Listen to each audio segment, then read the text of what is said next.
Hi అండి. ఆ దేవుని అనుగ్రహంతో మొత్తానికి నేను అరుణాచలం చేరుకున్నానండి.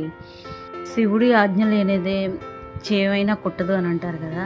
అలానే ఆయన అనుజ్ఞతో ఆయన సన్నిధికి చేరుకున్నాను. గిరి ప్రదక్షిణ కోసం ముందుగా దీపం వెలిగించానండి. ఆ వెలిగించిన వెంటనే అండి దేవుడే దిగి వచ్చాడు అన్నట్లుగా ఆయన గుడిలోంచి ఉత్సవమూర్తులు గిరి ప్రదక్షిణకి తిరగటానికని చెప్పేసేసి ఆయన విగ్రహాలని బయటకు తీసుకొచ్చారు. అసలు వాటిని చూడగానే, ఆ శివయ్యని చూడగానే నాకైతే అసలు కళ్ళం నీళ్ళొచ్చేసి గూస్ బంప్స్ వచ్చేసాయండి. అంత ఆనందం వేసింది ఆయన్ని చూడగానే. చూడండి ఎంత అందంగా ఉన్నాడో, ఎంత అలంకరణతో ఉన్నాడో.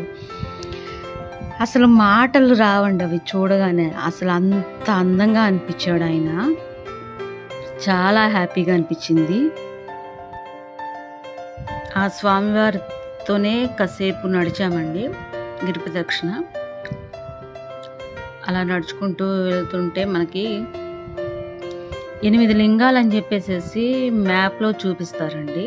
మ్యాప్ ఎక్కడికక్కడ మ్యాప్ ఉంటుంది. కానీ 8 లింగాలు కాదండి మనకి కనిపించేది. మొత్తం 10 లింగాలు కనిపిస్తాయి.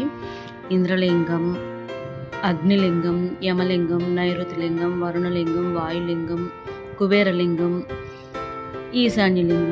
ఇవి కాకుండా సూర్యలింగం, చంద్రలింగం కూడా ఉంటాయండి. మొత్తం 10 లింగాలు కనిపిస్తాయి మనకి. కుబేరలింగం తర్వాత మనకి మోక్ష మార్గం కనిపిస్తుందండి. మోక్ష మార్గం ఉంటుందండి. మోక్ష మార్గం కూడా వెళ్ళి వచ్చేసేస్తాము మనము. నేను వెళ్ళొచ్చాను కానీ వీడియో తీయలేదు. ఇంకా చివరిగా ఈశాన్యలింగం చేరుకుంటామండి.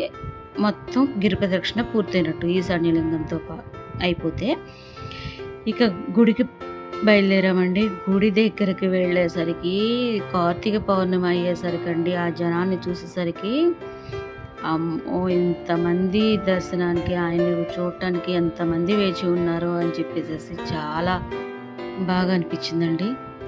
ఈ వీడియో కనుక మీకు నచ్చినట్టయితే like, share, subscribe. Please subscribe.